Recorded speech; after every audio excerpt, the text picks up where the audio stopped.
Padre y amantísimo Dios, te doy gracias en esta hora, Padre, porque me has dado la oportunidad de estar acá. Tú me has traído, Señor, con los vaivenes de la vida, las tormentas y los oasis que cada uno de nosotros sé que tuvimos esta semana. Pero te ruego en esta hora, Señor, que hagas un milagro en nuestros corazones y nos llenes de paz, nos llenes de recepción y me hagas expositor de tu mensaje para que mis hermanos puedan ser receptores del mismo de igual forma. Aleja todo espíritu, Señor, que hayamos invitado, todo espíritu que quiera intervenir en este tema, que lo sujetes y que tú hagas resplandecer, Señor, esa luz que quieres darnos. En el nombre de Jesús, amén.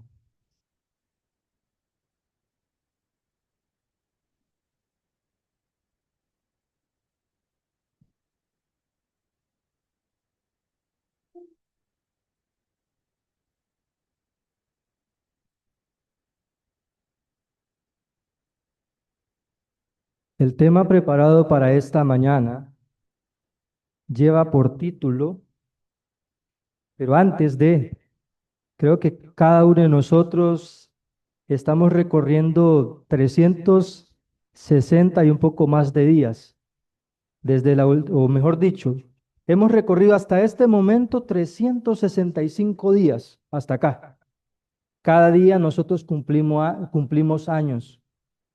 No tenemos que esperar hasta una fecha de nuestro nacimiento. Cada día nosotros cumplimos un año nuevo. No tenemos que esperar al 31 de diciembre que termina para decir feliz año nuevo, porque el año no depende de que termine o que inicie para que sea feliz. Si usted realmente tiene a Jesús en su corazón, va a ser un ebenecer. Hasta aquí nos ha ayudado Jehová. Pero aún con todo eso, sabiendo que Dios va a nuestra parte, ¿vamos nosotros con Dios? ¿O será que esa puede ser nuestra declaración tal cual está acá, el tema titulado? ¿Cómo se titula? Dejo de ser adventista, el orgullo no me deja. Quiero perderme, esto se acabó. Ese es el título en esta mañana. Y usted dirá, ¿será que en este momento sea mi declaración? Hablo por mí. ¿Será que las veces que yo me he ausentado, que no me han visto, será que las veces de que he batallado solo me han llevado a mí a presentarme hoy diciendo que este es mi último tema? ¿Será que qué pasaría en sus mentes si usted llegara a decir que esa es mi conclusión? Yo puedo decir que este es mi último sábado que predico, y porque el calendario gregoriano así lo dice. Es el último sábado que yo me presento acá, pero podría ser el último. Puede ser que la vida hasta aquí me llegue. Puede ser de que los vaivenes de las tormentas que vienen me hagan pensar de que este fue mi último tema y yo dejé de ser adventista. ¿Será que por el orgullo que ser adventista, dejo de ser aquí, el orgullo no me deja ser más adventista? ¿Sea por resentimiento que no me deja ser más adventista? ¿Será también de que será porque yo quiero perderme? Y esto realmente aquí se acabó. Son declaraciones, he visto declaraciones. Hay un hermano que se llama Natanael Baloyes que predica, es colombiano. Él hizo una declaración, una carta pública: dejo de ser adventista y estas son mis razones que dejo de ser adventista. Después se presenta, ahora sí, voy a ser adventista otra vez. 9 meses después, ya dejó de ser adventista, me equivoqué por regresar a ser adventista. ¿Y entonces qué? ¿Qué terminamos creyendo? Engañoso es el corazón más que todas las cosas y perverso, ¿y quién lo conocerá? En esta tarde, o esta mañana, mejor dicho, perdón. Yo no estuve, pero recuerdan esta frase: almuerza poco y cena más poco, porque de las cenas las sepulturas están llenas. ¿Quién lo dijo acá en la iglesia? El hermano Abel estuvo acá presente. Yo no estuve, pero a mí siempre me gusta estar pendiente. Y yo no estuve en todo el tema. Usted sí estuvo, posiblemente algunos estuvieron presentes, pero ¿se recuerdan el tema que tuvo el pastor Nerly el sábado pasado? Un tema bastante profético, que nos ubica en el tiempo, nos ubica a estar despiertos. ¿Algunos se acuerdan que tuvimos COVID-19 por acá? El ser humano enfrenta situaciones que van y vienen una tras otras y a veces somos olvidadizos, nos olvidamos. El Señor dice, acuérdate el día de reposo para santificarlo, porque el ser humano, el mundo entero lo olvida. Salomón, como la hermana tenía aquí la historia de los niños, lleno de sabiduría, instruido por su padre en algunos aspectos, dijo, acuérdate de tu Creador en los días de tu juventud, antes que vengan los días malos y lleguen los años en los cuales digas, no tengo en ellos contentamiento. Pero también vamos a Apocalipsis capítulo 3. Apocalipsis capítulo 3.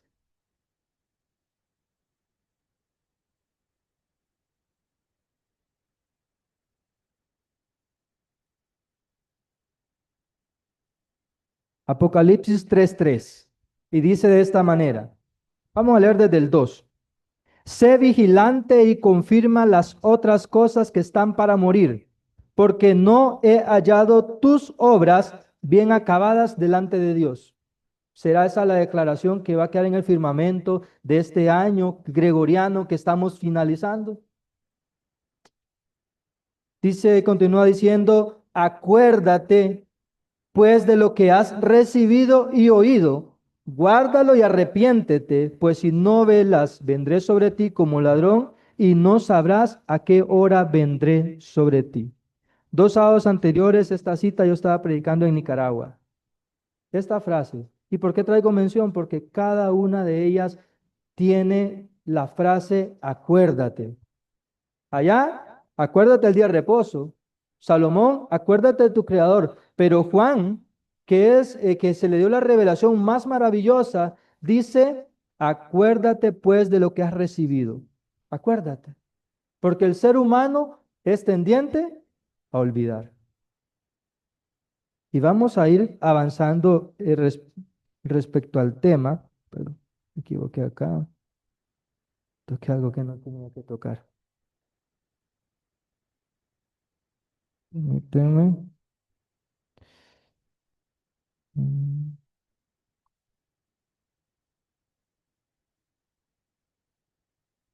Bueno, creo que se quitó. Y quiero continuar con lo que estamos llevando en este momento. Entonces el tema es, dejo de ser adventista, el orgullo no me deja. Quiero perderme, esto se acabó. Pero para poder comprender esta frase o este énfasis, vamos a hacerlo de la siguiente forma. Primero, vamos a entender por qué dejo de ser adventista. Y me gusta hablar en primer lugar.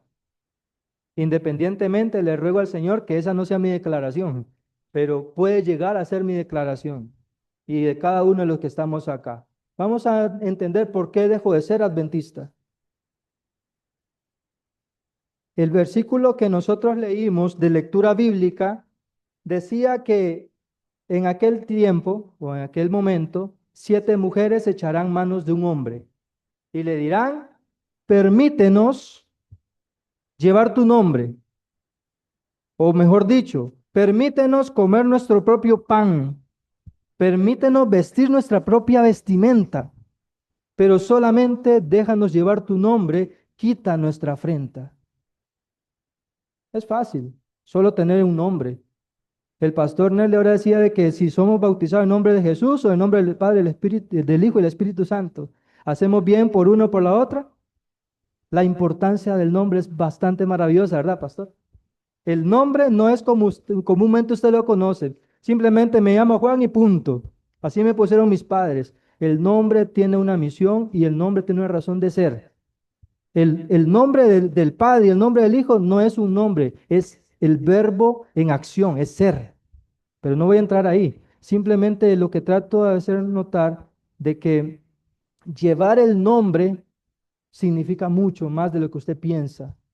Porque acá dice, permítenos hacer nuestras decisiones, solamente permítenos llevar tu nombre. Dice que orar en el nombre de Jesús significa mucho. Lo que pasa es que usted y yo muchas veces no sabemos qué es orar. Pensamos de que orar es comenzar, Padre nuestro que estás en los cielos, y terminar con amén. Dice que la sierva del Señor dice que orar en el nombre de Jesús significa mucho. Significa reflejar su carácter, asumir su carácter, mostrar la influencia de Jesús a los demás y hacer lo que él hizo. Eso significa orar en el nombre de Jesús. Significa mucho. Entonces, orar mucho, el nombre significa más. Pero quiero continuar acá y vamos a ir a Segunda de Pedro capítulo 3. Segunda de Pedro capítulo 3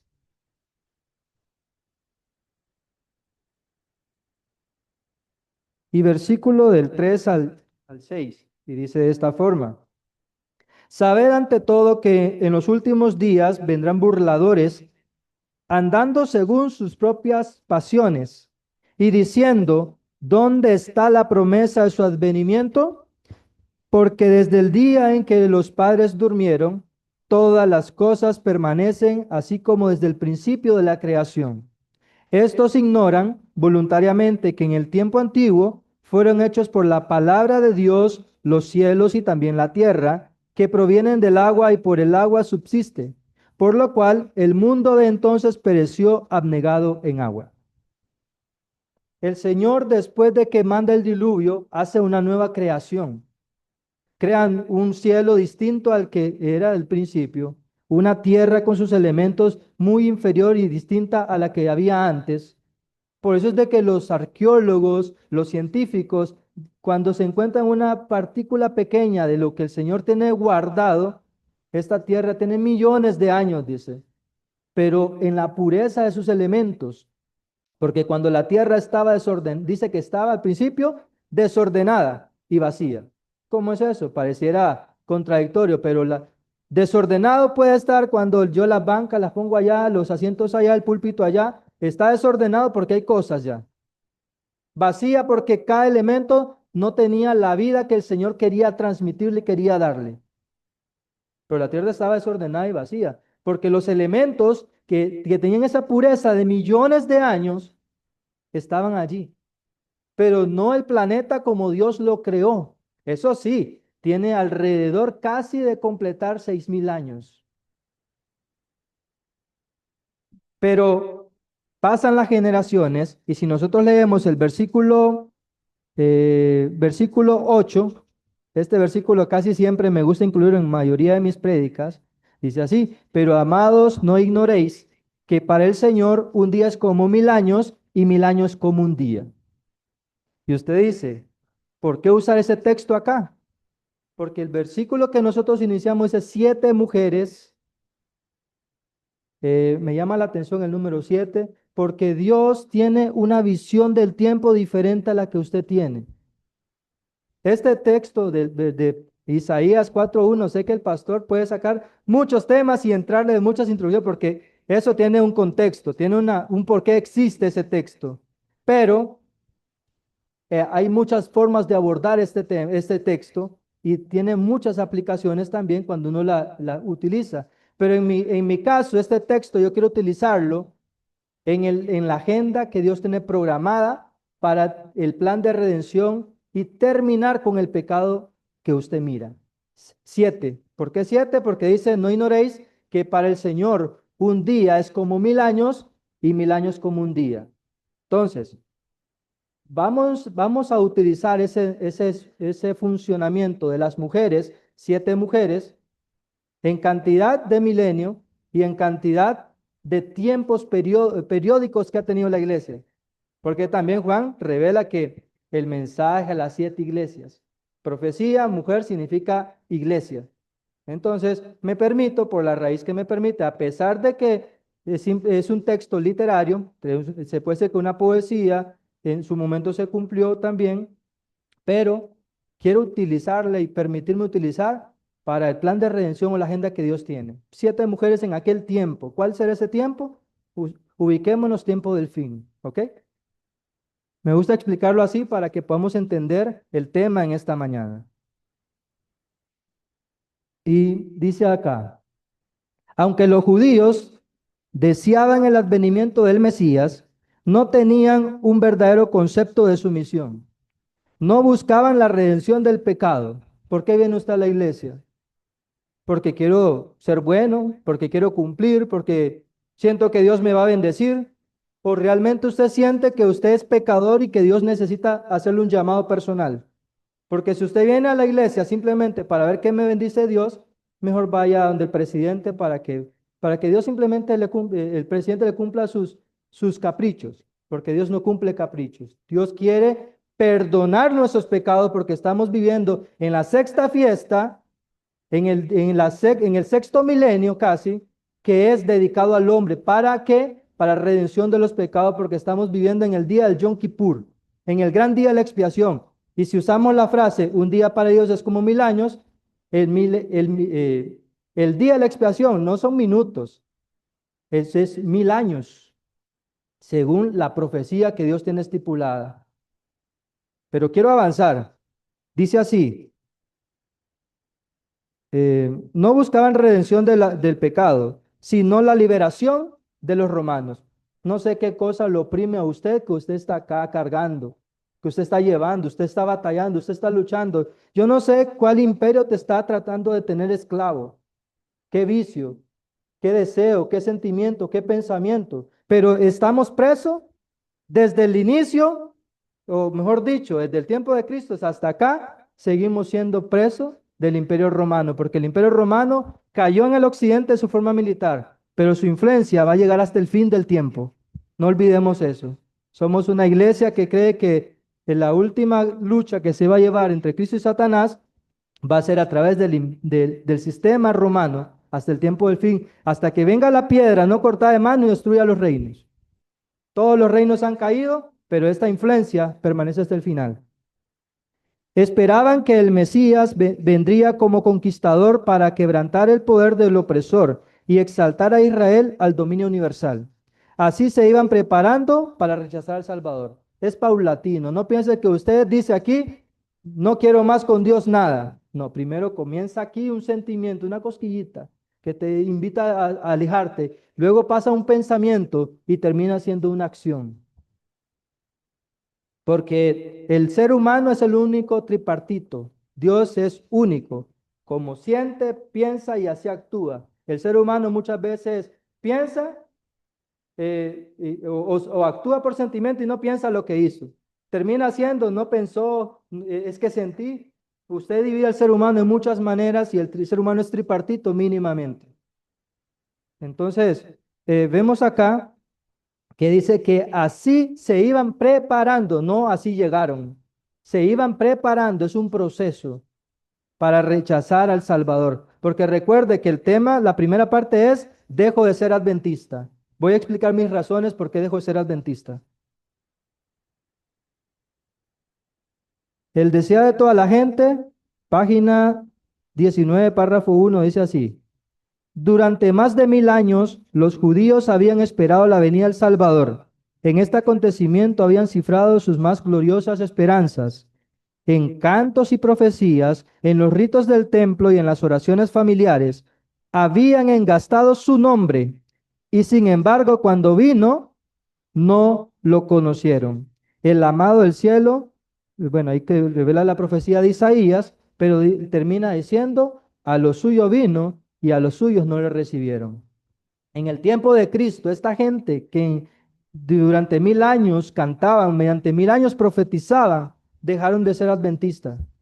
Siguieron guardando el sábado, según ellos. Se volvieron tan legalistas que se dedicaron a guardar el sábado, a pesquisar qué no se hacía y qué se hacía en sábado, y se olvidaron que el Mesías, que su razón de ser, ellos eran adventistas. Habían el adventismo, no piense que, como dice un sacerdote que se llama Luis Toro, que el adventista viene hace poco de existir.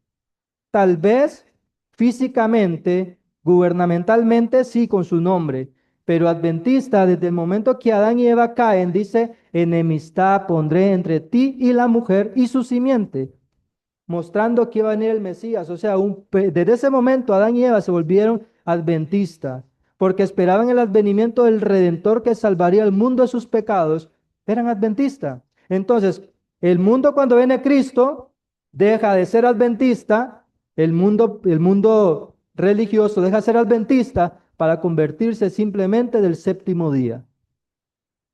Porque querían todo con la ley, pero no querían nada con Cristo. Y ahora es al revés, quieren todo con Cristo. Todo el mundo dice ser cristiano. Dice, Diosito está en mi corazón. Esa frase a mí, de cierta forma, no me incomoda. Diosito, como lo ponen como un Dios miniatura, no es un Dios poderoso. No gusta esa frase Diosito, no. Muchos dicen, tengo a Dios en mi corazón, pero hacen las obras de que Él envió.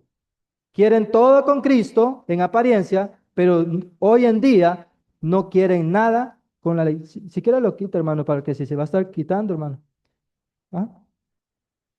Sí, si no se cae, dejémoslo ahí. La tercera es la vencida. Si se vuelve a caer, lo quitamos.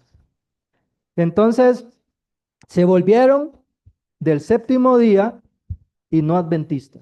Hoy en día la gente quiere todo con Dios en apariencia, pero no quieren nada con su ley. Les repugna su ley.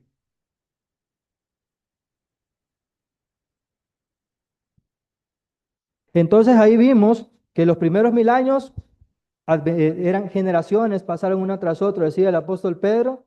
Desde que duermen nuestros padres, las cosas pasan igual, una generación tras otra. Va pasando y nos hace adormecernos, nos duerme.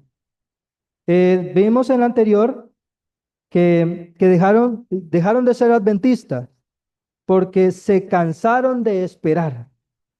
Pero acá, vamos a ver en la página 222, párrafo 3, dice así, acá. Y ahí nace la pregunta, dejo de ser adventista, ¿por qué? Habían estudiado las profecías, pero sin percepción espiritual. Así habían pasado por alto aquellos pasajes que señalaban la humillación de Cristo en su primer advenimiento. Nosotros queremos, Cristo va a venir a salvarnos, nos va a librar del horno de fuego, nuestro pan y agua estarán seguros. Ese es el evangelio que nosotros queremos recibir. Pero se nos olvida que si eso hicieron con el árbol verde, ¿cuánto no más será con las ramas secas que somos nosotros? Nadie pasa o nadie llega al paraíso si no pasa por el desierto. ¿Sí o no, mi hermana Marta? Usted puede dar testimonio de eso, ¿verdad? Que venir a Costa Rica fue un proceso, un desierto que tuvo que pasar. Entonces, nadie llega al paraíso si no pasa por un desierto.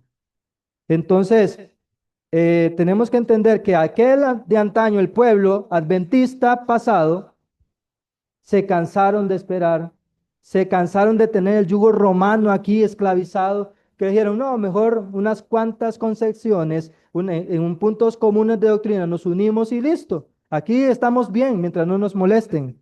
Pero habían pasado por alto aquellos pasajes que señalaban la humillación de Cristo en su primer advenimiento y el segundo será igual. Y aplicaban mal los que hablaban de la gloria de su segunda venida. ¿Qué los hizo dejar de ser adventista? Aquí está en rojo. El orgullo oscurecía su visión. ¿Orgullo de qué? ¿Orgullo por qué? ¿Orgullo para qué? Orgullo porque soy adventista del séptimo día y mi nombre está escrito en los libros de la iglesia. Dice la sierva del Señor, ni uno en cada 20 está tan preparado como el mundo de afuera está preparado para la crisis que viene. Y si usted lee otra cita y le sumamos, ni uno en cada 100, dice. Y no piense que es cantidad, aquí no llegamos a los 100, no se asuste, sino es porcentaje y calidad. Aquí pueden haber 10, qué sé yo, 45 personas. Tal vez un 1% está atento escuchando y este mensaje lo va a llevar afuera y lo va a hacer una realidad en su vida. Y los demás entró como, dice Ezequiel 34:37, creo que es, dice, tú eres para ellos como cantor de amores, de buena voz, cantas bonito, pero una vez que tú te vas, dice, se les olvida, pero viene el tiempo y el tiempo ha llegado, dice que cuando eso llegue, sabrán que hubo profeta entre vosotros. Yo estoy presentando la palabra de Dios, usted verá si la guarda en su corazón, como hacía María, dice que guardaba en su corazón esas cosas que Jesús hacía. No sé cómo usted lo estará guardando, pero es una realidad que todos podemos pasar. Interpretaban mal las profecías de acuerdo con sus deseos egoístas. Los deseos de ellos era hacer liberación del Imperio Romano. Su visión era, si él no viene en esa dirección, ese no viene de parte de Dios.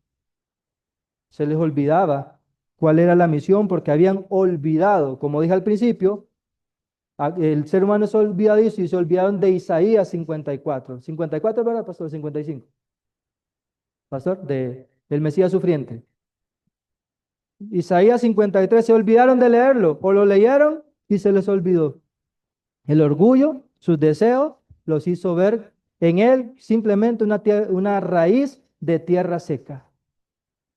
Entonces, ya vemos que el orgullo, entonces, dejo de ser adventista porque el orgullo no me deja.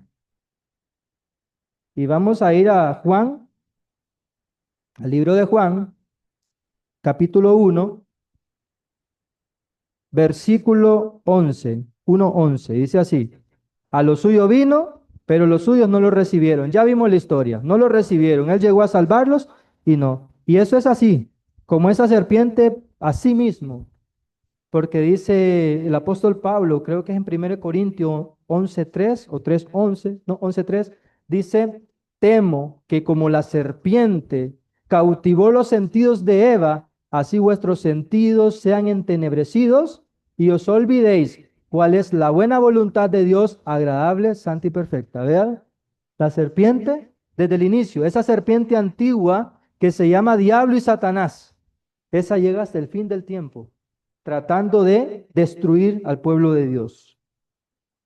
Entonces no lo recibieron. Y vea lo que dice acá.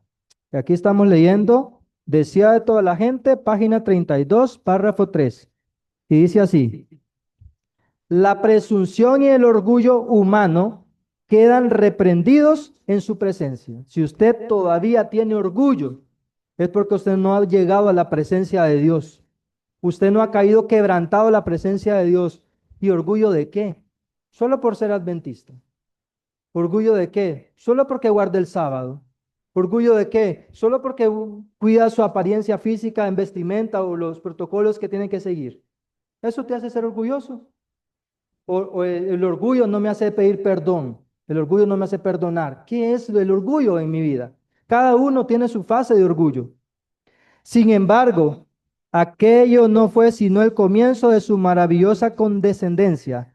Habría sido, ponga atención a esto, habría sido una humillación casi infinita para el Hijo de Dios revestirse de la naturaleza humana aún cuando Adán poseía la inocencia del Edén. Para el Hijo de Dios es una humillación infinita hacerse humano como Adán lo hizo, que Adán era perfecto, que Adán era semejanza de Dios, creación de Dios. Pero él dice que era una humillación para él si lo hubieran ido. Pero vea lo que dice acá. Pero Jesús, por usted, por mí y por todos los que han muerto y los que van a llegar, pero Jesús aceptó la humanidad cuando la especie se hallaba debilitada. ¿Por cuánto? De pecado. Ahí quiero hacer un paréntesis pequeño. Muchas veces nos preguntan qué año estamos y decimos 2025. Pero yo siempre me gusta hacer esa retórica para que se nos vayan metiendo en nuestra mente y que seamos conscientes. Y el tiempo que si vivieron la humanidad antes de Cristo, ¿cuánto? El pastor Viera me decía, el comentario decía, no, es que a la muerte de Cristo ahí se cumplieron los 4000 años. Pero acá dice la sierva del Señor, dice, pero Jesús aceptó la humanidad cuando la especie se hallaba debilitada por 4000 años de pecado. Jesús vino a esta tierra cuando murió o cuando nació. Cuando nació, obviamente. Entonces quiere decir de que también 4000 años cierra un ciclo cuando Jesús nace. Dice que cuando fue a la tentación al desierto, dice que este apetito que Adán y Eva fue vencido, dice que a Cristo le tocó vencer el apetito de hace 4000 años deteriorado. Y estamos hablando del desierto cuando se bautiza. Entonces quiere decir de que catalogar, decir 4000 años se cumplen a la muerte de Cristo, 4000 años se cumplen al nacimiento o a su tentación, es un error. Porque cada uno de ellos significa un porqué esos 4000 años. 4000 años de qué, o por qué, o para qué. No voy a entrar en eso porque no es mi tema en esta mañana. Pero siempre me gusta hacer hincapié en eso porque estamos viviendo, según el calendario gregoriano, en el 6000 25 o 2025. Pero si yo le digo que no estamos en el 6025, usted duda. Si yo le digo que estamos en el 5996, usted dice, ¿pero por qué? Pero le cree a Roma y no le cree al calendario que Dios ha dejado.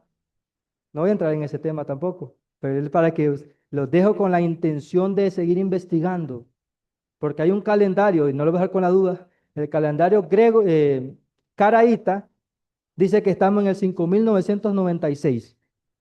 A punto, dice la sierva del Señor, de llegar a los 6000 años. ¿A quién le creemos? A Roma, que nos dice que ya pasamos al 6000, al 2025 y sumando los 4000, 6025, o a Dios, que es un pueblo que se mantuvo fiel aún en su calendario. Solo se lo dejo ahí, nada más para análisis personal. ¿Y cómo estaba esa raza humana cuando Cristo vino? ¿Cómo está esta raza humana hoy antes de que Él venga? En la página 27, párrafo 2, dice de esta manera: el Hijo de Dios, mirando al mundo, contemplaba sufrimiento y miseria. Veía con compasión cómo los hombres habían llegado a ser víctimas de la crueldad satánica, corrompiendo, matando y perdiendo. Perdón, voy a leer acá. Miraba con piedad a aquellos a quienes se estaban corrompiendo, matando y perdiendo. Habían elegido a un gobernante que los encadenaba como cautivos a su carro. Acá me llama la atención porque dice que cuando Dios, en Génesis 1, 26 y 27, dice que dijo Dios, hagamos al hombre conforme a nuestra imagen, conforme a nuestra semejanza. A imagen de Dios lo creó, dice, ¿verdad? Pero veamos cómo en esta parte yo le llamo la deformación. Vea cómo el ser humano de 4000 años navegando antes de que, hasta cuando Cristo llegó, dice que el ser humano estaba así: aturdidos y engañados, avanzaban en lóbrega procesión hacia la ruina eterna, hacia la muerte en la cual no hay esperanza de vida, hacia la noche que no ha de tener mañana. Los agentes satánicos, ¿a quién utilizaba? Agentes satánicos. ¿A quién utiliza hoy? Agentes satánicos. No nos olvidemos de eso. Los agentes satánicos estaban incorporados, ¿dónde? ¿Qué es incorporarse? Estaban dentro de ellos. Los cuerpos de los seres humanos hechos para hacer morada de Dios habían llegado a ser habitación de demonios. ¿Qué palabra más dura? Porque Jesucristo le dijo: vosotros sois hijos de vuestro padre el diablo, porque los deseos de vuestro padre el diablo, eso queréis hacer. Pero Dios los hizo al principio a su imagen y semejanza. ¿Qué define? ¿Qué define a quién está representando usted? Vamos a seguir leyendo y vemos qué hacían los demonios dentro del ser humano y qué hacen hoy en día. Y eso, aquí tenemos dos doctores, Luis David y el hermano Ciel, que trabajan en el área de la salud y esto es interesante para ellos también. Los sentidos, los nervios, las pasiones, los órganos de los hombres eran movidos por agentes sobrenaturales en la complacencia de la concupiscencia más vil. La misma estampa de los demonios estaba grabada en los rostros de los hombres, que reflejaban la expresión de las legiones del mal que los poseían. Fue lo que contempló el Redentor del mundo. Si para él venir, cuando Adán y Eva eran perfectos, a la imagen de Dios, era humillación casi infinita, imagínese cómo qué le tocó al Señor Jesús combatir contra los nervios defectuosos. Porque, ¿sabe qué pasa si un hombre engendra a un ser y está enfermo, con nervios alterados, con órganos alterados? ¿Qué pasa en esa criatura? ¿Puede transmitírselo? ¿Hay un porcentaje? ¿Bastante poco o bastante alto? Alto. Entonces vea cómo María, que era perfecta en la conducta del Señor, pero sus órganos posiblemente también hayan estado afectados ya por el rastro del pecado. Viene y dice que Cristo le tocó cargar esta naturaleza defectuosa, esos impulsos de pasiones. No cree que Jesús no sentía hambre como usted. No crea que Él no sentía cansancio como usted. Dice que no tenemos un sumo sacerdote incapaz de lidiar con nuestras debilidades, sino uno que fue tentado en todo según nuestra semejanza, pero sin pecado. Y por tal razón, acerquémonos pues con segura confianza al trono de la gracia para hallar misericordia y gracia para el oportuno socorro. ¿Y gracia para qué? ¿Acaso vamos a necesitar ayuda? Vamos a ver. Ahora, ahí hemos entrado en la parte del orgullo. Satanás había hecho tanto el orgullo dentro del ser humano que se lo metió en los genes. Orgulloso porque se quería ser una nación única o se creían una nación única que por ser depositarios de la voluntad de Dios ellos eran únicos. Pero dice, no te escogió Dios porque fueras el más grande entre todos tus hermanos, el más numeroso, sino al contrario, eras el más pequeño y insignificante. Se compara tanto como el gusano, dice que Jacob como un gusano. Era algo insignificante, pero lo que lo hacía grande a ese pueblo era la ley que representaba, al Dios que ellos servían, porque dice, ¿qué Dios tan grande, qué pueblo tan grande tiene a un Dios tan cercano como el pueblo que vemos nosotros delante, que tiene esas leyes tan perfectas? Entonces era Dios que lo hacía. Pero ahora vamos a ver, recuerden que el tema es, dejo de ser adventista, el orgullo no me deja, quiero perderme. Entonces vamos a esa parte. ¿Cuáles serían tus tres deseos si te encontraras una lámpara? Muchos, creo desde niños, se nos ha metido que la lámpara de Aladino. ¿Cómo quisiera encontrar una lámpara y pedir los tres deseos? Un genio. Pero tenemos a uno que sobrepasa esos genios. Tenemos a uno que es único para darte vida eterna. Pero quiero perderme. Para que usted se pierda, tiene que confesárselo al Señor y pedírselo. Porque si usted no lo hace, créame que el Señor lo va a salvar. Repito, o escucharon bien. Para usted perderse, tiene que pedírselo al Señor y decirme, Señor, quiero perderme. Porque si usted no lo hace, el Señor lo va a salvar. Porque de tal manera amó Dios al mundo que dio a su único hijo para que usted fuera salvado. Pero dice para que todo aquel que en él crea, es una decisión. Y vamos a ir a la cita que está acá reflejada, Juan capítulo 6, versículo 53. Juan 6, 53. Porque esa decisión la tomó un pueblo, esa decisión la tomó una persona y un sinnúmero de personas también. San Juan 6, 53. Y dice así, 53. Primeramente Jesús les dijo, de cierto os digo, si no coméis la carne del Hijo del Hombre y bebéis su sangre, no tenéis vida en vosotros. Y usted dice, ¿qué me dice ese versículo? El versículo con que nosotros iniciamos fue, ¿cómo fue?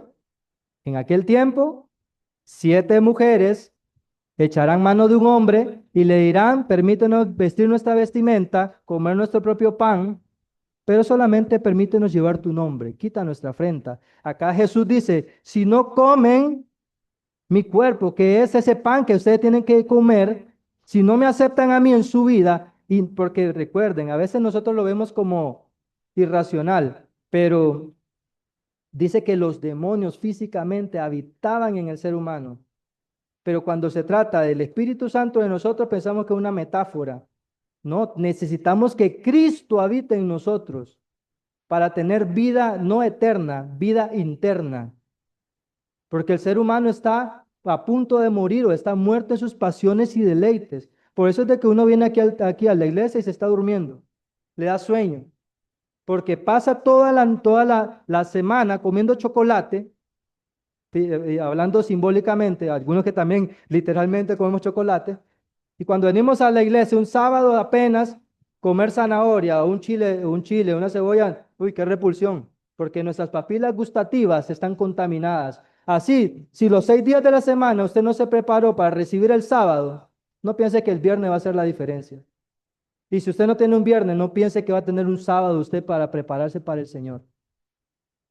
Pero necesitamos, dice, quien no come mi cuerpo, que es el pan, ¿de qué dice acá? 53. Jesús le dijo, Si no coméis la carne del Hijo del Hombre y bebéis su sangre, no tenéis vida en vosotros. No tenemos vida.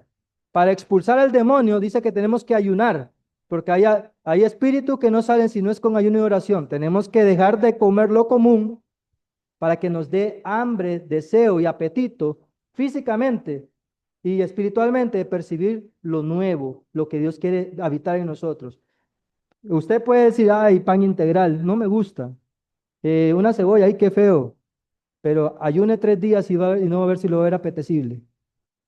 Así mismo.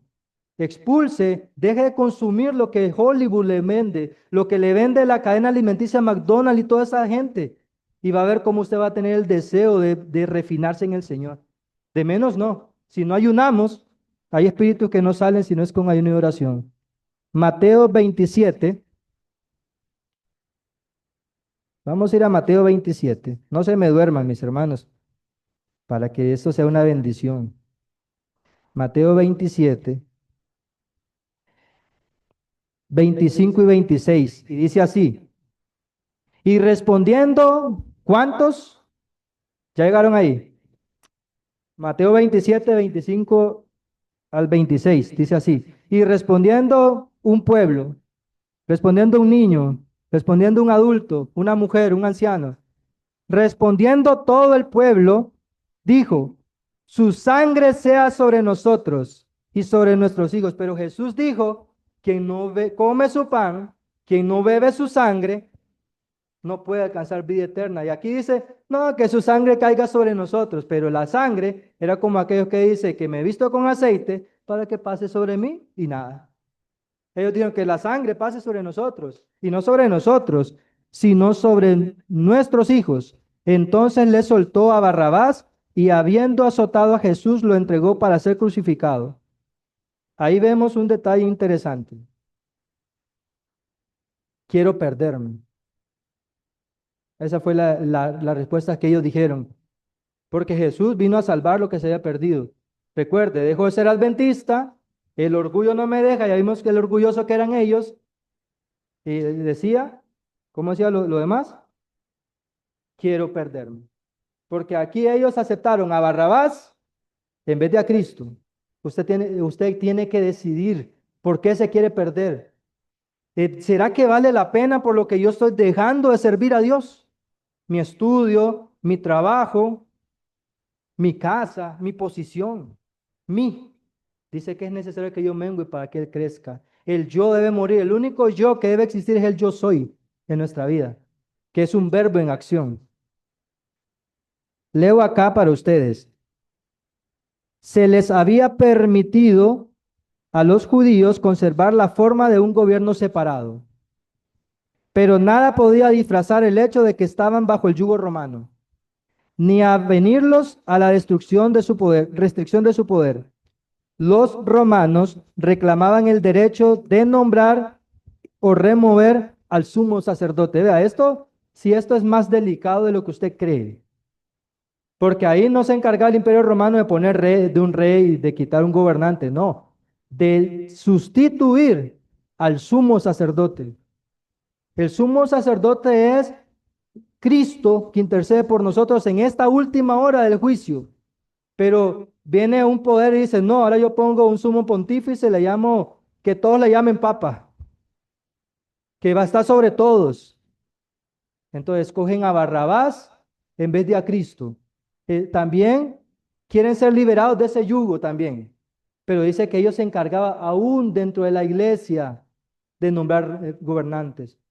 ¿Será que el dragón ha inspirado? Dice que sopló aliento a la bestia y la bestia tuvo poder de perseguir, de destruir, de cambiar los tiempos y la ley. Y ahora dentro de las iglesias ha querido hacer lo mismo, porque dice que el cuerno pequeño se levantaría para tratar de cambiar los tiempos y la ley, y lo ha hecho.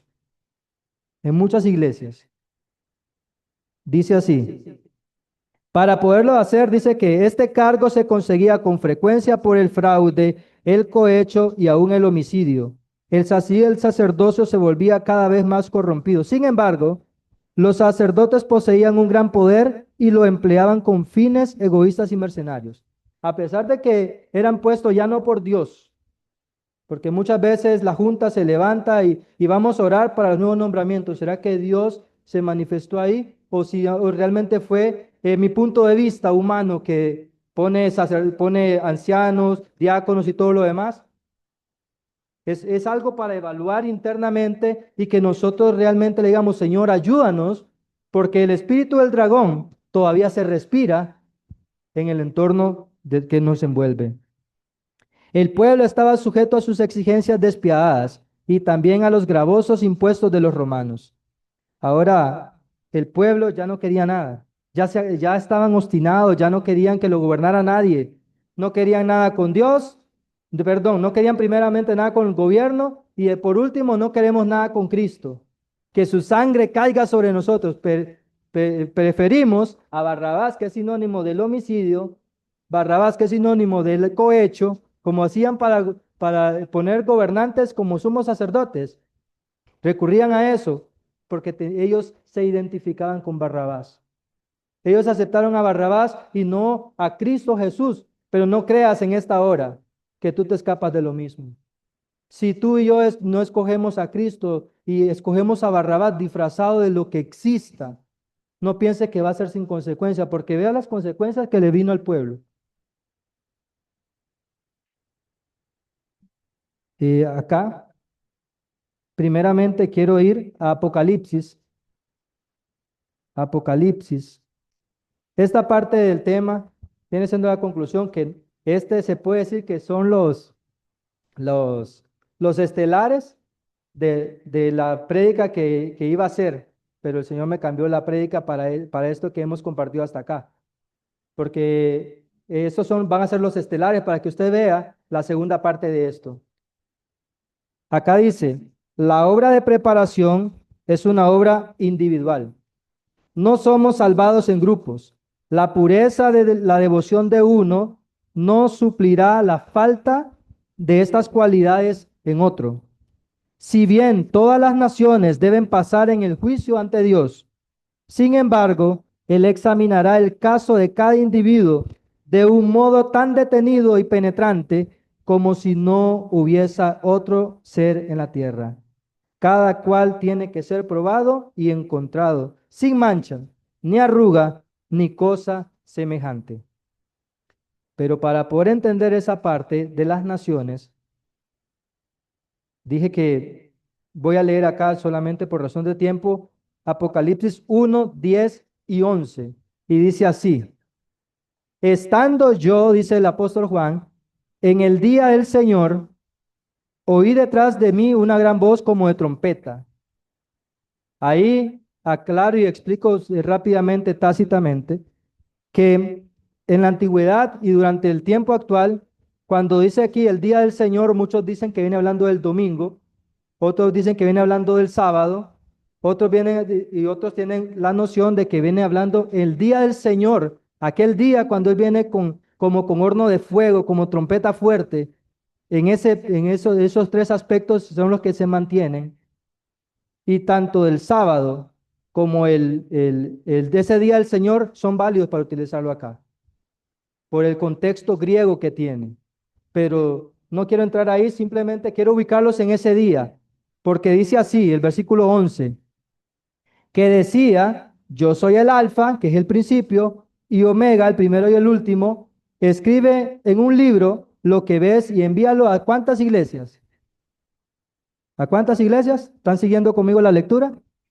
A 7, que están ya los nombres que están en Asia, Éfeso, Esmirna, Pérgamo, Tiatira, Sardis, Filadelfia, Laodicea, y pare de contar. Recuerde la connotación de la cita de inicio, 7 mujeres, 7 iglesias, 7,000 años preparados para este plan de redención. El Señor quiere decirnos un mensaje, que esto que estamos escuchando es un mensaje a las 7 iglesias, a los 7 tiempos que estamos viviendo hasta el tiempo del fin. Dice de esta manera, solemnes son las escenas relacionadas con la hora final de la expiación. Incalculables son los intereses que ésta involucra. El juicio se lleva ahora adelante en el santuario celestial. Y esto ponga atención. Pronto, Nadie sabe cuándo les tocará ser juzgado a los vivos. Muchos especulan que si ya empezó el tiempo del juicio de los vivos, que si ya está por empezar, que cuando empieza. No quiero entrar ahí, no voy a leer toda la cita ahí. Simplemente que pronto, nadie sabe cuándo, les tocará ser juzgados a los vivos. Acá dice que la hora de esperanza y de perdón transcurrió rápidamente. Aquí viene hablando al tiempo cuando Jerusalén fue destruida. Las esperanzas, todo se acabó, las oportunidades y ya no, ya el juicio, las copas preparadas para castigar por haber rechazado al Mesías, se desbordaron para el año 70. Dice que los padres, tal vez puedo nada más mostrar acá unas cuantas líneas. Vamos a ver. Acá dice, la copa de la ira de Dios por tanto tiempo contenida estaba casi llena. La nube que había ido formándose a través de los tiempos de apostasía y rebelión, veíase ya negra, cargada de maldiciones, próxima a estallar sobre un pueblo culpable. Y esto es lo que yo quiero llevar en nuestra mente en esta hora. El juicio de los vivos ha comenzado, un año nuevo está por empezar. Este tema yo lo tuve en la vigilia, si usted no fue, se lo perdió, pero voy a tratar de subirlo al canal para que usted pueda verlo y a ver por qué es que yo digo que el juicio de los vivos ha comenzado. Y aclaro la aclaración, no estoy hablando escatológicamente, estoy hablando cíclicamente, en tiempos y periodos que pudimos compartir allá. Pero eh, este tiempo ha transcurrido, tanto el reloj como este año que usted ya poco a poco cada uno va respirando. Ya se respira una cuenta regresiva, pero de año. Pero ¿qué pasa con toda la historia que hemos llevado que estamos a punto de terminar? Anuncian que van a haber 6 minutos de oscuridad plena. Así será el eclipse solar más largo del siglo, dice. ¿Para cuándo? 2 de agosto del 2027. Se anuncia ley dominical nacional. Esto es un movimiento que se vivió en 1888 a 1893, cuando todo rugía como que ley dominical se estaba poniendo o hasta cierto punto se logró poner. Yo tengo mis razones y artículos para comprobar de que sí se dio ley dominical. Muchos fueron a la cárcel, muchos fueron probados, pero no voy a ese tema ahorita. Se ha venido llevando una agenda de Agenda 2030, pero ahora se utiliza Proyecto 2025 para la humanidad en este momento, como protagonista y proféticamente anunciado la segunda vez de Apocalipsis, que es los Estados Unidos de Norteamérica. Un proyecto 2025 inaugurándose ahí para luego pasar a las demás naciones. Un papa americano, esto surgió este año. ¿Cuántas cosas hemos visto? Dice el Papa León XIV reflexiona sobre el sábado santo. Hmm. Por gusto, no creo. Dice, fatigamos en detenernos y descansar. O sea, viene hablando del sábado que usted conoce, séptimo día de la semana, para que no confunda. No, es que no es otra cosa. No, viene hablando del sábado, del séptimo día de la semana, del cuarto mandamiento de la ley de Dios. En la revista Forbes dice, nuevo libro de Charles Kirk y también podría beneficiar Forbes a México. Bueno, dice, el libro póstumo de Charlie Kirk alcanzó este miércoles el número 1 en la lista de 100 mejores libros de Amazon. ¿Y qué es ese libro, dirá usted? El presidente Donald Trump recurrió a las redes sociales para promocionar un libro póstumo de personalidad conservadora de Charles Kirk, que se disparó en la lista de los más vendidos de Amazon desde su lanzamiento y que llenará los bolsillos de la familia Trump con su venta. Vemos a el representante de la nación de los Estados Unidos que proféticamente va a perseguir, va a matar, va a imponer el domingo como día de descanso, promocionando un libro. ¿Qué trae ese libro? Dice acá, eh, esto no lo voy a leer para ahorrarme tiempo, o yo creo que sí. Aquí sí, este sí lo leo. Dice Forbes, el título del nombre del libro que Charles Kirk escribió antes de morir se titula Detente en nombre del Señor. ¿Y de qué viene hablando? Detente en nombre de Dios porque honra el sábado. ¿Por qué? Honrar el sábado transformará tu vida. Ese libro viene hablando del sábado, dedica como 5 páginas, creo, a lo que es la iglesia adventista del séptimo día, para que usted vea que está en el ojo del huracán, que no es una superficialidad que pasó. Y tanto así que ese libro hizo un boom, vendido entre los número 1 de 100 libros en Amazon, patrocinado por el presidente Donald Trump, mencionado aún por la iglesia adventista. La impactante conclusión de Doug Batchelor sobre el nuevo libro de Charles Kirk. No voy a entrar en eso, simplemente que ese es el próximo tema, solamente que estoy dando los preliminares. Como la agencia de fílmica, de protagonistas, de actores, este es un hombre muy conocido, se llama actor Kevin Costner. Dice, actor Kevin Costner causa revuelo al revelar frente a la prensa que es cristiano. Elegir creer y él me ha sostenido. Vemos cómo el mundo va cambiando una tónica de cristianismo. Recuerden, ahora todo el mundo dice amar a Cristo, pero no quieren nada con su ley. Ay, permítame que...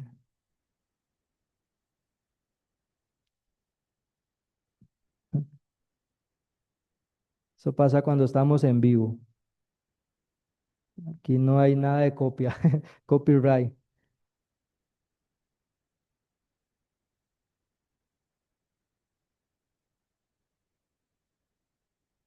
Ok. Kirk Cameron, otro actor muy famoso que es cristiano. Kirk Cameron dice, ya no creo en el infierno eterno. ¿Eso es bueno o es malo, pastor? ¿Tenemos que creerlo así, sí o no? ¿El infierno es eterno? No. Entonces pareciera que va en buena tónica.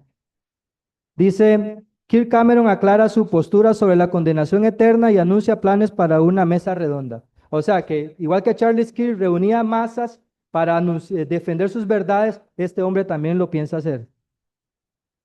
Y todo el mundo dice, un triste noticia para acabar el día, el destacado evangelista y actor Kirk Cameron acaba de revelar que ya no cree en el infierno. Las iglesias protestantes están convulsionadas porque ¿cómo es eso? ¿Cómo no va a creer en el infierno? Bueno, ahí dice, Kirk Cameron habla de de su fe tras revelar que creció en la iglesia. Pero la sierva del Señor dice, cuando las iglesias principales de los Estados Unidos, uniéndose en puntos comunes de doctrina, influyan sobre el Estado para que impongan los decretos de las instituciones de ella, entonces la América protestante habrá formado una imagen de la jerarquía romana y la aflicción de penas civiles contra los disidentes vendrá de por sí sola. Acá dice, el gran conflicto siguió su curso durante 6000 años. El Hijo de Dios y sus mensajeros celestiales lucharon contra el poder del maligno para iluminar y salvar a los hijos de los hombres. Entonces dice acá, los impíos se han unido enteramente a Satanás en su guerra contra Dios. Pero acá dice que este conflicto ha durado durante un curso alrededor de 6000 años. 6000 años es lo que aproximadamente llevamos. Pero la historia nos recuerda lo siguiente. Entonces comenzó el jubileo, durante el cual la tierra debía descansar. ¿Qué es el jubileo en la profecía? ¿Qué significa el jubileo en el plan de redención de Dios? Dice así, vi al piadoso esclavo levantarse en triunfal victoria y desligarse de las cadenas que ataban, mientras que su malvado dueño quedaba confuso sin saber qué hacer, porque los malvados no podían comprender la palabra y la voz de Dios. Pronto apareció la gran nube blanca, me pareció mucho más hermosa que antes. En ella se sentaba el Hijo del Hombre. Al principio no distinguimos a Jesús en la nube, pero al acercarse más a la tierra pudimos contemplar su bellísima figura. En cuanto apareció esta nube fue la señal del Hijo del Hombre en el cielo. La voz del Hijo de Dios despertó a los santos dormidos y los levantó revestidos de gloriosa inmortalidad. Hago la pregunta, ¿la resurrección ocurre antes o después del milenio? La resurrección. de los justos, antes del milenio. La hermana Guay está viendo la resurrección de los justos y ella lo menciona diciendo, comenzó el jubileo. Comenzó el jubileo. Jubileo es 50 años y Dios dejó 120 jubileos para finalizar esta historia y 120 por 50 nos da 6.000. Y acá siendo que el jubileo comenzó, entonces anunciando la venida. Entonces decimos, ya vimos 6.000, ¿verdad? Que dice que durante el gran conflicto siguió su curso durante 6.000 años. Acá viene refiriéndose al milenio, pero vea lo que data la historia. Todo estaba listo entonces para cerrar el arca, cosa que Noé no podía hacer desde el interior. La mofadora multitud vio un ángel que descendió del cielo revestido de un resplandor semejante al de un relámpago. Cerró la maciza puerta exterior y emprendió de nuevo su viaje rumbo al cielo. La familia de Noé, ¿cuánto tiempo estuvo? 7 días. ¿Cuántas mujeres echarán mano de un hombre? ¿Cuántas iglesias tienen un mensaje que predicarse? 7 iglesias. Noé estuvo, ¿cuántos días tiene la semana? 7. Ok. La familia de Noé estuvo 7 días en el arca antes que la lluvia comenzara a descender sobre la tierra. Entonces, esta historia está pronto a terminarse. 7.000 años de peregrinaje, pero dentro de la ciudad dice que estarán seguros detrás de sus muros. Porque al octavo, vea lo que dice acá, y con esto voy terminando. Pero el octavo día, los cielos se oscurecieron. Dice que cuando viene la santa ciudad, la nueva Jerusalén, descendiendo del cielo a la tierra, Jesucristo se levanta sobre la ciudad y toda la multitud de los que se levantan, de la multitud mofadora, entre ellos Satanás y sus demonios, dice que ven a Cristo cómo sale la santa ciudad, pero dice que Cristo manda cerrar la puerta de la ciudad. Dice, cierren las puertas y de él viene fuego del cielo que consume a los que están fuera del arca en ese momento. ¿Cuándo? Después del milenio, que terminan los 7.000 años y comienza el octavo, que es sin fin, porque usted dirá, pero es que después ya no va a haber tiempo. Es correcto, cómputo de tiempo para eternidad no va a haber, pero los días van a seguir su curso, una semana tras otra, un mes tras otro, porque de mes en mes y de sábado en sábado vendrán a orar delante de mí. ¿Cómo va a ser eso posible si no va a haber una semana? ¿Acaso Adán dice que vivió un tiempo en el Edén, comía el árbol de la vida y vivía? Pero dice que cuando Adán muere tenía 130 años, perdón, cuando nace su primer hijo tenía 130 años. No se sabe cuánto tiempo Adán vivió en el jardín del Edén sin ver el pecado, pero la historia nos muestra que la semana, después de que formó Adán y Eva, la semana comenzó de 7 días. O sea, el tiempo siguió, tenía un ciclo, igual en la eternidad. Va a tener la línea de tiempo, pero ya no va a afectar al ser humano. Entonces, el octavo día.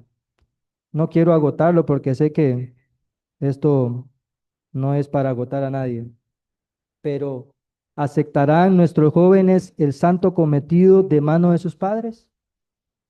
¿Están ellos preparados para llenar las vacantes reducidas por la muerte de los fieles? ¿Tendrán en cuenta las recomendaciones de los apóstoles? ¿Escucharán el llamamiento del deber mientras están rodeados por las incitaciones al egoísmo y la ambición que engaña a la juventud? En Apocalipsis 12:17 dice que el dragón se airó contra la mujer. ¿Y en qué momento? En el desierto. La segunda bestia sale del desierto, que son estos años, el último periodo. Y se fue a hacer guerra contra la mujer y contra su remanente.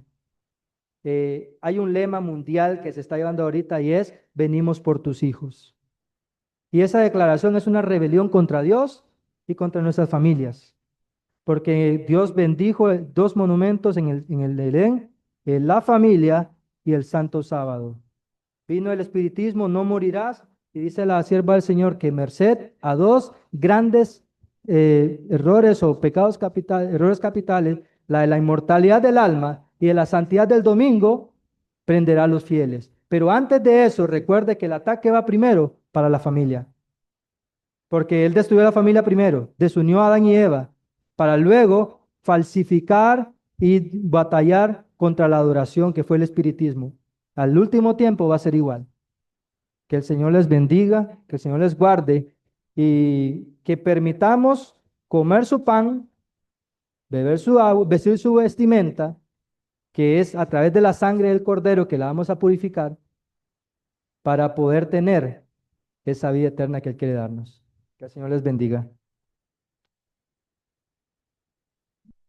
Vamos a ponernos en pie, hermanos, y vamos a entonar el himno 328.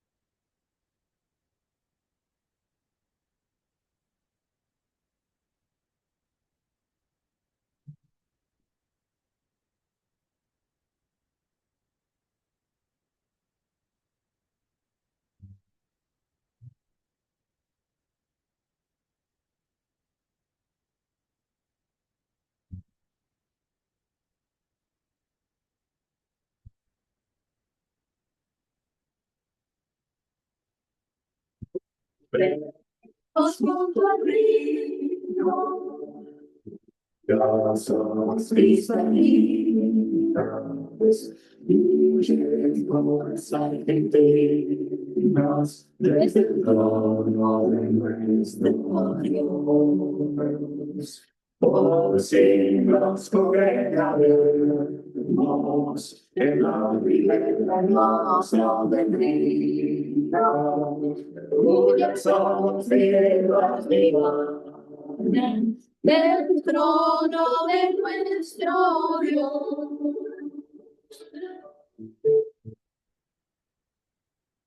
Las márgenes del río, no nos serafines van, donde ángeles serafines de la dicha eterna Dios. Oh, si nos congregaremos en la ribera hermosa del río, cuyas aguas vivas y van del trono de nuestro Dios.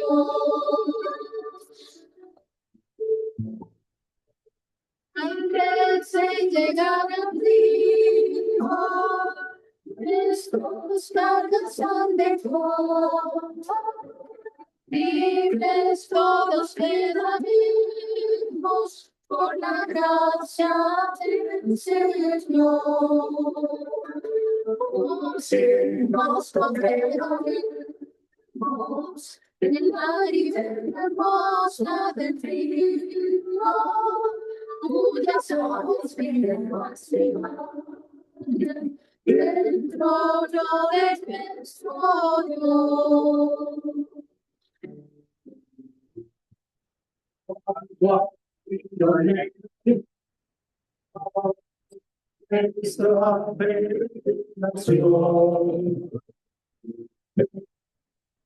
De los acentos de la celebración,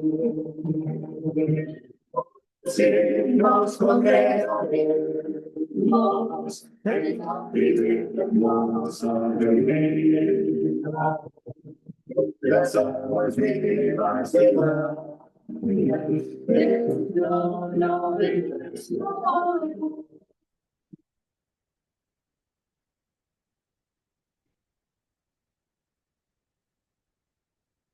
Les invito a cerrar sus ojos para orar en esta hora. Yo me pongo de rodillas, todo aquel que pueda y quiera puede acompañarme. Padre y amantísimo Dios, ayúdanos, Señor, a creer en tus profetas y en tus escritos. Ayúdanos, Señor, a vivir de acuerdo al tiempo. Saca el egoísmo de nuestro corazón y el orgullo, porque queremos perdernos si lo mantenemos. Señor, ayúdanos a ser adventistas, hasta el tiempo, hasta que tú vengas. Ayúdanos, Señor, a estar atentos para que podamos percibir, porque esto, Señor, ya se acabó. Acompáñanos, Padre, a nuestros hogares. Pedimos la bendición sobre los alimentos que se van a consumir también, a la cual están invitados. Acompáñanos, Señor, en el nombre de Jesús. Amén.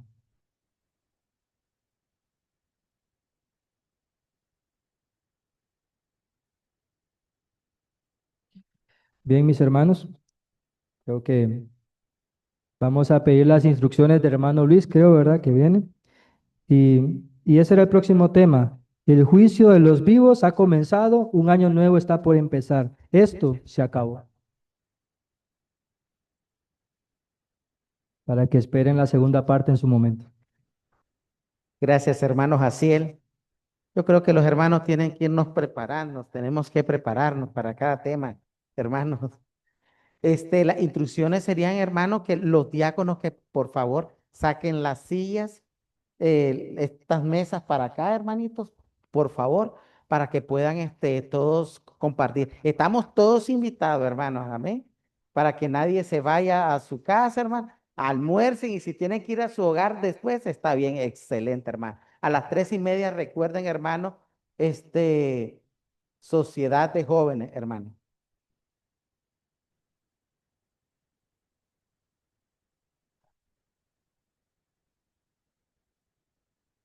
Hermana María Esther, y gracias por acompañarnos.